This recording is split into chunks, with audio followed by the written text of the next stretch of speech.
وجت قالت لي بابي عايز يقابلك. بوبي. بابي عايز يقابلني. طب ده بقى اكيد عنده اسئله وانا ما عنديش اجابات. كل اللي اعرفه عن بابي ان هو ما فيش حاجه اسمها هنشوف، يعني يا بابي أبيض يا كل أسود. حاجه لازم بلان. انا بقول لك آه. عشان اجيب عربيه قعدنا شهرين ما تقريبا بيذاكر لي الكومبوننتس بتاعت العربيه كلها بالموتور بيتفك ازاي ويتركب ازاي، فده بابي.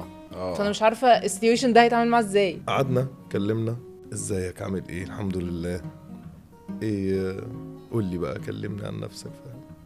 انا علي في ثالثه جامعه. بس ما هو ده السي في بتاعي.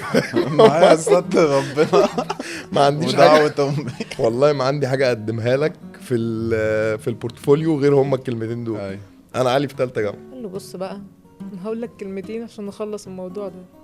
تقعدوا في عشه، تقعدوا فوق السطوح، ما تجوش تعيطوا. تقعدوا زي ما تقعدوا، انا ماليش دعوه، محدش يرجع يشتكي لي.